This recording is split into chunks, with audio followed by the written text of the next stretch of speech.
मुंबई के एक कॉलेज की प्रोफेसर जो सबके सामने गंभीर और आलीशान नजर आती थी, मगर सच यह था कि वह अपने ही एक छात्र पर आशिक हो चुकी थी। वह क्लास में सभी बच्चों को पढ़ाती रहती, लेकिन उसकी नजरें सिर्फ उसी पर टिकी रहती थीं। एक दिन उस छात्र ने तंग आकर पूछ लिया, मैडम आप यहाँ पढ़ाने आती हैं या कुछ और करने? प्रोफेसर ने मुस्कुराकर जवाब दिया, मैं तुम्हें छुट्टी के बाद अकेले में बताऊंगी। घंटी बजी, मुंबई का कॉलेज खाली हो गया, क्लासरूम सुनसान हो गया, सिर्फ वह छात्र और उसकी प्रोफेसर आमने सामने रह गए। उसने कहा, मैडम अब तो बताइए आप कहना क्या चाहती हैं? तब प्रोफेसर ने ऐसी बात कह दी जो आमतौर पर सिर्फ एक पत्नी अपने पति से कहती है। अब सवाल यह है, क्या उस छात्र ने हिम्मत दिखाकर इनकार कर दिया, या उस जिद्दी प्रोफेसर ने अपनी बात मनवा ली, या फिर जवानी के जज्बात उस लड़के पर हावी हो गए? वह भी नहीं रुक सका। यह सब जानने के लिए इस कहानी को अंत तक जरूर सुनिए। आज की कहानी एक ऐसे लड़के की है जिसका नाम राजू था। राजू एक बहुत गरीब परिवार से था। घर की हालत ऐसी थी कि कुछ दिन 2 वक्त की जगह 1 वक्त खाना खाते, ताकि जो थोड़े बहुत पैसे बचे वे राजू की फीस और किताबों पर खर्च हो सके। पैसे कम थे, लेकिन दिल सबके बड़े थे। माँ बाप और राजू तीनों के दिल में एक ही ख्वाहिश थी, राजू पढ़ लिख कर बड़ा आदमी बने, अपनी और अपने माँ बाप की जिंदगी बदल दे। राजू बचपन से खामोश और मेहनती था। वह बेकार की बातों में समय बर्बाद नहीं करता था, अपने काम से काम रखता था। किताब उसका दोस्त थी। वह दिन रात पढ़ाई करता, पाठ दोहराता, सवाल हल करता, हर साल इम्तिहान में अव्वल आता। माँ बाप की उम्मीदें भी उसी पर टिकी थीं, इसलिए वे अपनी जरूरतें कम करके पैसे बचाते, उसकी पढ़ाई पर लगाते। वे सोचते, हमारा बेटा होनहार है, पढ़ लिख कर कुछ बन जाएगा, हम बुढ़ापे में सुकून से जी सकेंगे। मेहनत करते करते राजू 10वीं कक्षा तक पहुंच गया। उसे मालूम था यह कक्षा उसकी जिंदगी का निर्णायक मोड़ है। उसने दिल में कसम खाई, वह बेहतरीन अंक लाएगा ताकि मेरिट पर किसी अच्छे मुंबई के कॉलेज में दाखिला मिले, भविष्य में अच्छी नौकरी का रास्ता खुले। इसी इरादे के साथ उसने दिन रात दोगुनी मेहनत शुरू की। कमरे की खामोशी, कॉपियों के पलटते पन्नों की आवाज, दीवार, घड़ी की टिक टिक और राजू के हाथ में चलता कलम, सब उसकी मेहनत के गवाह थे। आखिर इम्तिहान का दिन आ गया। राजू पूरी तैयारी के साथ स्कूल पहुंचा। एक एक पेपर दिल से दिया। हर पेपर के बाद वह सवालों को दिमाग में तौलता, अगले दिन की तैयारी करता। घर वाले उन दिनों दुआओं में लगे रहे। इम्तिहान खत्म हुए, 2 महीने का अंतराल था। इस दौरान राजू ने पढ़ाई का सिलसिला बनाए रखा, माँ बाप के कामों में भी हाथ बटाता रहा। दिन गुजरते गए, लेकिन दिल में नतीजे की हल्की सी घबराहट बनी रही। फिर वह बड़ा दिन आ गया। सुबह की पहली रोशनी में राजू ने नहा धोकर साफ वर्दी पहनी, आईने में खुद को देखा। उसके हाथ हल्के हल्के कांप रहे थे। वह सोच रहा था, पता नहीं क्या होगा। रास्ते भर दिल तेज धड़कता रहा। स्कूल पहुंचा। नोटिस बोर्ड के पास अच्छी खासी भीड़ थी। बच्चे अपने रोल नंबर ढूंढ रहे थे। कोई खुशी से चिल्ला रहा था, किसी की सांस अटकी थी। राजू धीरे धीरे नोटिस बोर्ड के करीब गया। वहां खड़े होकर उसने आंखें बंद की, फिर हिम्मत जुटाकर धीरे धीरे आंखें खोली। उंगली से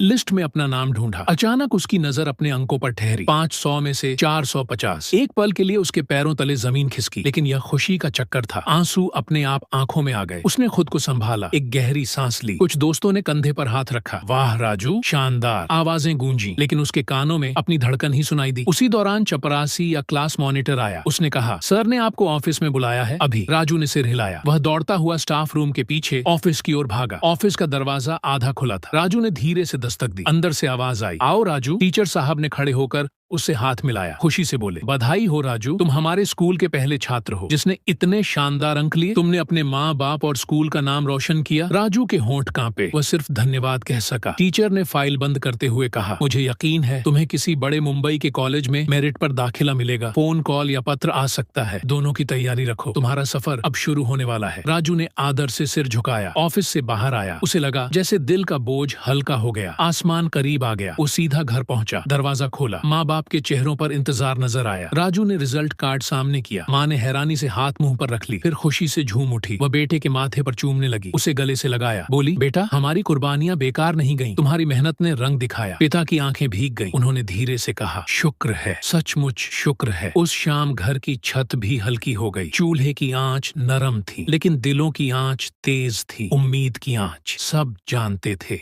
यह शुरुआत है। कुछ दिन बाद राजू के दरवाजे पर एक डाकिया आया। उसके हाथ में एक मोटा लिफाफा था। उस पर भारत के एक मशहूर मुंबई के कॉलेज का नाम लिखा था। राजू ने कांपते हाथों से पत्र लिया, जल्दी से खोला, कागज पढ़ा। उसकी आंखें खुशी से चमक उठी। पत्र में लिखा था, बधाई हो, आपको हमारे मुंबई के कॉलेज में मेरिट पर चुना गया है। यदि आप यह प्रस्ताव स्वीकार करते हैं तो दाखिला फॉर्म और फीस जमा करानी होगी। राजू का दिल तेज धड़कने लगा। उसने तुरंत प्रस्ताव स्वीकार किया, लेकिन एक चिंता खड़ी हो गई। यह मुंबई का कॉलेज बहुत महंगा था। पत्र में लिखा था, राजू मेरिट पर आया है, उसे 50% छूट दी जा रही है, फिर भी बाकी फीस इतनी ज्यादा थी कि उसके पास वह रकम नहीं थी। राजू उदास बैठा था, तभी ईश्वर की कृपा हुई, सरकार से उसे स्कॉलरशिप मिल गई। उन पैसों से उसने फॉर्म भरा, मुंबई के कॉलेज की फीस भी जमा की। अब वह पूरी तरह तैयार था, लेकिन दिल में एक घबराहट थी। राजू ने जिंदगी में सिर्फ स्कूल की छोटी इमारत और कुछ पुराने शिक्षक देखे थे। वह सोच रहा था, मुंबई का कॉलेज कैसा होगा, वहाँ के छात्र कैसे होंगे, प्रोफेसर कैसे पढ़ाएंगे, माहौल कैसा होगा, कहीं मैं अकेला तो नहीं पड़ जाऊंगा। माँ बाप ने उसकी घबराहट भांप ली। पिता ने कंधे पर हाथ रखा, बोले, बेटा घबराओ मत, वे भी इंसान हैं जैसे तुम, कुछ दिन में सब तुम्हारे दोस्त बन जाएंगे, धैर्य रखो, मेहनत जारी रखो। आखिर वह दिन आ गया जिसका राजू को बेसब्री से इंतजार था। सुबह नहा धोकर उसने साफ कपड़े पहने, बैग कंधे पर लटकाया, वह मुंबई के कॉलेज की ओर रवाना हुआ। रास्ते में दिल तेज धड़क रहा था। कॉलेज का दरवाजा करीब आया, उसकी रफ्तार धीमी हो गई। बड़े पेड़ों के बीच वह शानदार इमारत खड़ी थी। राजू ने हिम्मत की, अंदर कदम रखा, अपनी क्लास के दरवाजे तक पहुंचा, अंदर दाखिल हुआ। सामने की कुर्सी पर प्रोफेसर सानिया बैठी थी। यह उसकी पहली झलक थी। सानिया की नजर राजू पर पड़ी, वह ठहर गई। उनकी आंखों ने बाकी सबको नजरअंदाज किया, सीधे राजू पर रुक गई। राजू खामोशी से अपनी कुर्सी पर बैठ गया। धीरे धीरे बाकी छात्र आए। प्रोफेसर सानिया ने सबको खड़े होने को कहा। उन्होंने सम्मान से क्लास के नियम और पढ़ाई का तरीका बताया। हर छात्र से थोड़ी जान पहचान कराई, लेकिन उनकी नजरें बार बार राजू पर टिक जाती थीं। वे भीड़ में भी उसे ढूंढ लेती थीं। दिन का समय खत्म हुआ, घंटी बजी, सभी छात्र बैग उठाकर जाने लगे। राजू भी दरवाजे की ओर बढ़ रहा था, तभी पीछे से आवाज आई, राजू जरा रुकना, मुझे तुमसे बात करनी है। ये प्रोफेसर सानिया की आवाज थी। राजू एक पल के लिए चौंका, फिर धीरे से पलटा, उनके सामने खड़ा हुआ। सानिया ने उसकी आंखों में देखा, पूछा, तुम ही हो ना जिसने 500 में से 450 अंक लिए? राजू ने झिझकते हुए सिर हिलाया। हाँ मैम, प्रोफेसर मुस्कुराए, हल्के से मजाक किया। ये सब किस्मत से हुआ या मेहनत की? राजू शर्मा कर खामोश रहा। सानिया ने भौहें चढ़ाई, बोली, क्या बात है, गूंगे तो नहीं हो? राजू के होंठों पर हल्की मुस्कान आई। वह बोला, नहीं, गूंगा नहीं हूँ, मैंने मेहनत की, माँ बाप की दुआएं भी थीं, इसलिए कामयाबी मिली। सानिया गंभीर हो गई, बोली, तो तुम वाकई मेहनती छात्र हो? फिर एक पल ठहरी, कहा, देखो, अगर तुम चाहो तो मैं क्लास के बाद कुछ बच्चों को निजी तौर पर पढ़ाती हूँ, अलग लेक्चर देती हूँ, इससे बहुत फायदा होता है। बाकी सब फीस देते हैं, तुम्हें फीस नहीं देनी। मुझे तुम मेहनती और काबिल लगते हो, दिल चाहे तो मेरे घर आकर पढ़ सकते हो। राजू ने नजरें झुकाई, वह सोच में पड़ गया, फिर बोला, मैं कल सोच कर बताऊंगा मैम। वो हॉस्टल वापस चला गया। मुंबई का कॉलेज उसके घर से बहुत दूर था। अगले दिन सुबह राजू फिर कॉलेज पहुंचा। रोज की तरह क्लास हुई, पढ़ाई जारी रही। घंटी बजी, छात्र छुट्टी के बाद निकलने लगे। इस बार क्लास में सिर्फ राजू और सानिया रह गए। सानिया ने नरम आवाज में पूछा, राजू क्या सोचा? राजू ने झिझकते हुए कहा, जी ठीक है, मैं पढ़ाई के लिए आ जाऊंगा। सानिया ने पूछा, वैसे तुम कहाँ रहते हो? घर कितना दूर है? राजू ने बताया, मैम मेरा घर बहुत दूर है, मैं हॉस्टल में रहता हूँ। सानिया सोचती रही, फिर बोली, राजू तुम हर साल हॉस्टल का किराया देने के बजाय मेरे घर रह लो। मैं सुबह कॉलेज आती हूँ, तुम्हें साथ ले आऊंगी, शाम को छोड़ दूंगी, तुम्हारे पैसे बचेंगे, मेरे छोटे मोटे काम भी हो जाएंगे। राजू गरीब था, उसने तुरंत हाँ कर दी। सानिया ने गाड़ी निकाली, राजू को अपने घर ले गई। पहला दिन था, राजू ने घर देखा, वह हैरान रह गया। इतना बड़ा और शानदार घर आपका है? उसने पूछा। सानिया मुस्कुराई, हाँ ये मेरा घर है। राजू की नजरें उस विशाल मकान पर टिक गई। वह बाहर खड़ा सब देखता रहा। सानिया ने कहा, क्या तुम यहीं खड़े रहोगे या अंदर आओगे? राजू चौंका, हंसते हुए बोला, जी अंदर चलते हैं। दोनों अंदर आए। राजू ने पूछा, यहाँ कोई और नहीं रहता? आपके माता पिता, पति, बच्चे? सानिया खामोश हो गई, गहरी सांस ली, बोली, मेरे माता पिता दुनिया से जा चुके हैं, शादी मैंने की नहीं। राजू शर्मिंदा हुआ, सॉरी मैम, मुझे नहीं मालूम था। सानिया ने मुस्कुराकर कहा, कोई बात नहीं। राजू ने पूछा, तो इस बड़े घर में आप अकेली रहती हैं? सानिया हंसी, बोली, अकेली कहाँ, अब तुम भी हो ना। दोनों हंसने लगे। सानिया ने उसे घर दिखाया, kitchen, drawing room, study room, फिर एक कमरा दिखाया। बोली, ये तुम्हारा कमरा है, आराम से रहना, किचन में सब मिलेगा, वॉशरूम उधर है, बार बार मुझसे पूछने की जरूरत नहीं। राजू कमरे में आया, हर चीज को गौर से देखा। ये उसकी जिंदगी का पहला मौका था। वह इतने बड़े घर में रहने जा रहा था। सारा दिन वह देखता रहा। रात को बिस्तर पर लेटा, नींद नहीं आई। नया माहौल था, खुशी इतनी थी कि दिल में सुकून नहीं था। देर रात तक जागने के बाद वह मुश्किल से सोया। अगली सुबह सानिया उसके कमरे में आई, धीरे से पैर हिलाए, बोली, राजू जल्दी उठो, कॉलेज के लिए देर हो रही है। राजू नींद से चौंका, घड़ी देखी, वाकई देर हो चुकी थी। वह घबरा कर नहाने गया, नहा धोकर निकला। सानिया ने मुस्कुराकर कहा, खाना तो खा लो, एक दिन देर से जाएंगे तो क्या फर्क पड़ेगा। दोनों ने नाश्ता किया, गाड़ी में कॉलेज गए। क्लास में राजू अपनी कुर्सी पर बैठा, बाकी छात्र आए। कुछ लड़कों ने पूछा, यार कल तुम हॉस्टल में नहीं थे, कहाँ थे? राजू ने कहा, मैं प्रोफेसर सानिया के घर रहता हूँ, उनके घर का थोड़ा काम करता हूँ, शाम को उनकी निजी क्लास सुनता हूँ। छात्र हैरान हुए, बात वहीं खत्म हो गई। क्लास चलती रही, सानिया पढ़ाती रही। उनकी नजरें बार बार राजू पर टिक जाती थीं। दिल ही दिल में वे उसकी ओर खींची जा रही थीं। राजू होनहार और खूबसूरत था, उसका अंदाज तमीजदार और सभ्य था। यही चीजें सानिया को भा रही थीं। शाम शाम को छुट्टी के बाद छात्र घर चले गए। सानिया ने राजू को रोका, बोली आज सीधे घर नहीं जाएंगे, पहले मार्केट चलते हैं, कुछ चीजें लेनी है। राजू ने सिर हिलाया। दोनों गाड़ी में मार्केट गए, खरीदारी की। सानिया ने कहा पास में एक होटल है, वहाँ का खाना अच्छा है, पहले वहाँ खा लेते हैं। राजू ने झिझकते हुए कहा मैम बड़े होटल महंगे होते हैं, घर जाकर खा लेंगे। सानिया मुस्कुराई, बोली पैसों की चिंता मत करो, कभी कभी अच्छा खाना खुशी देता है। दोनों होटल गए, खाना आया। राजू ने पहला निवाला खाया, हैरानी से बोला मैंने जिंदगी में इतना अच्छा खाना नहीं खाया। सानिया ने हंसकर कहा अच्छा है ना। दोनों ने मजा लेकर खाना खाया, फिर शॉपिंग करके घर लौटे। घर आकर राजू कमरे में जाने लगा। सानिया ने आवाज दी राजू 5 मिनट हमें भी दे दो। वे हंसने लगी। राजू ठिठका, उनके करीब खड़ा हुआ। सानिया सोफे पर बैठी थी, उन्होंने इशारा किया मेरे साथ बैठो। राजू झिझकते हुए बैठा, थोड़ा दूरी पर। सानिया करीब सरक आई, नरम लहजे में बोली राजू कॉलेज में तुम मेरे छात्र हो, लेकिन मेरे घर में हम दोस्त हैं, इतनी झिझक क्यों, खुलकर बात करो। राजू चुप रहा। सानिया गंभीर हुई, बोली मैंने तुम्हें इसलिए नहीं बुलाया कि कॉलेज से आओ, खाओ पियो और सो जाओ। मैंने इसलिए बुलाया क्योंकि यह बड़ा घर मेरे लिए कैद सा लगता है। मैं अकेली रहती, कोई नहीं है जिससे बात करूं। मैं चाहती हूं कि कोई मेरा अकेलापन बांटे, मुझसे बात करे, हंसे, मुस्कुराए। राजू ने चौंक कर उनकी ओर देखा। उसके दिल में हलचल मच गई। वह समझ गया सानिया की ख्वाहिश क्या है। वह हैरानी से उनकी ओर देखने लगा। सोचा ये प्रोफेसर कहना क्या चाहती है। वह खामोश रहा। कुछ पल बाद उसने कहा मैंने इसीलिए ज्यादा बात नहीं की, कहीं आप बुरा न मान ले, आगे ध्यान रखूंगा। सानिया ने नरमी से कहा मैं बुरा क्यों मानूंगी, मैंने तुम्हें इसीलिए साथ रखा कि यह घर खाली न लगे, कोई तो हो जिससे बात कर सकूं। राजू के चेहरे पर मुस्कान आई। उसने कहा मैं भी यही चाहता था, लेकिन सोचता था कि टीचर बुरा न मान जाए, इसलिए कॉलेज से आकर कमरे में चला जाता था। अगली सुबह क्लास में धीरे धीरे दोनों के बीच दूरी कम हुई। रूटीन बन गया, सुबह कॉलेज, शाम को घर, शाम को निजी क्लास। रात को राजू और सानिया बातें करते, वे दोस्तों जैसे हो गए। हंसी मजाक, दिल की बातें, नोक झोंक, सब खुलकर होने लगा। लेकिन दोनों जवान थे, अकेले बड़े घर में रहते थे। समय बीतने के साथ उनके दिलों में अनजाने जज्बात जन्म लेने लगे, जो दोस्ती से आगे का रास्ता दिखाते थे। एक दिन बातों में मजाक शुरू हुआ, मजाक नोक झोंक में बदला, बात झगड़े तक पहुंची। हंसी मजाक में सानिया ने राजू को करीब खींचा, उसके होंठों पर चूम लिया। राजू एक पल ठिठका, लेकिन अगले पल वह खुद को रोक न सका। दोनों भावनाओं में ऐसा कदम उठा बैठे जो नहीं उठाना चाहिए था। वह रात उनके रिश्ते की सीमाएं बदल गईं। ये पल खुशी लाए, लेकिन यह खुशी एक बड़े बोझ में बदलने वाली थी। कुछ महीने यूं गुजर गए, सब कुछ रोज की तरह चला। सुबह कॉलेज, शाम को घर, हंसी मजाक, बातें, पढ़ाई। एक दिन सानिया ने परेशानी में राजू को बुलाया। उसकी आंखों में डर था, आवाज कांप रही थी। बोली राजू मुझे लगता है मेरे पेट में बच्चा है। राजू के पैरों तले जमीन खिसक गई। वह स्तब्ध खड़ा रहा, शब्द खत्म हो गए। परेशानी से बोला ये कैसे हो गया, अब हम क्या करेंगे। सानिया की आंखों में आंसू थे। बोली मैं पहले ही लोगों की बातों का निशाना हूँ, अकेली रहती हूँ, सब तरह तरह की बातें करते हैं, अगर यह बात बाहर गई तो लोग क्या कहेंगे। दोनों परेशान थे, सानिया के दिल में डर और शर्मिंदगी, राजू के दिल में लाचारी और निराशा। उन्होंने फैसला किया शाम को शांति से हल निकालेंगे। राजू और सानिया ने विचार विमर्श किया, एक ही फैसला लिया, हमें शादी कर लेनी चाहिए। सानिया ने गहरी सांस ली, बोली मेरे आगे पीछे कोई नहीं है, अगर मैं तुम्हें चाहती हूँ तो मेरा हक है कि मैं तुमसे शादी करूँ। राजू ने गंभीर लहजे में कहा मैं भी यही चाहता हूँ, लेकिन मैं अपने माँ बाप को बिना बताए कदम नहीं उठा सकता। मैं उनसे बात करूंगा, मुझे उम्मीद है वे समझ जाएंगे। अगले दिन राजू ने कॉलेज से छुट्टी ली, घर चला गया। सानिया से वादा किया 2-3 दिन में वापस आऊंगा, तुम्हें जवाब दूंगा। दिन गुजरते गए, हफ्ता महीने में बदल गया। सानिया की आंखें दरवाजे पर टिक जाती थीं। राजू वापस नहीं आया। उसके दिल में शक पैदा हुए, क्या राजू ने मुझे धोखा दिया, क्या वह कभी नहीं आएगा। वह अकेली सोचती, रोने लगती। उसने फैसला किया अब और इंतजार नहीं करूंगी, अगर राजू ने साथ छोड़ा तो मुझे यह बोझ खुद उठाना होगा। उसने डॉक्टर से मुलाकात का समय लिया। अगले दिन वह अपनी गलती खत्म करने वाली थी, जिंदगी को पहले जैसा करने वाली थी, लेकिन तकदीर को कुछ और मंजूर था। उसी रात दरवाजे पर दस्तक हुई। सानिया ने दरवाजा खोला, राजू खड़ा था। वह हैरानी से चीखी, राजू तुम कहाँ थे, तुमने मुझे धोखा दिया, अब क्यों आए। राजू की आंखें लाल थीं, चेहरे पर थकान और दुख साफ नजर आ रहे थे। उसने टूटे लहजे में कहा मैंने तुम्हें धोखा नहीं दिया सानिया, मेरे पिता की तबीयत अचानक खराब हो गई थी, हमने बहुत इलाज करवाया, वे बच न सके, मैं उसी सदमे में था। सानिया की आंखों में आंसू आ गए। बोली तुम्हें मुझे बताना चाहिए था, मैं तुम्हारे साथ आती, तुमने मुझे अकेला क्यों छोड़ा। राजू ने धीरे कहा मैं तुम्हें दुख में शामिल नहीं करना चाहता था, मैंने अपनी माँ को सब बता दिया, उन्होंने मुझे रोका नहीं। बोली बेटा जो गलती की उसे सुधारो, शादी ही रास्ता है। सानिया की उदासी खुशी में बदली, उसके चेहरे पर मुस्कान आई। उसने कहा तो फिर हम देर किस बात की कर रहे हैं। राजू और सानिया ने सभी रुकावटों को नजरअंदाज किया, शादी कर ली। एक रिश्ता जो गलती से शुरू हुआ प्यार और जिम्मेदारी के बंधन में बंध गया। इस कहानी को सुनने के लिए हमारे चैनल कहानी एक्सप्रेस उर्दू हिंदी को सब्सक्राइब करें, बेल आइकन दबाएं ताकि आपको हमारी हर नई कहानी की सूचना मिले।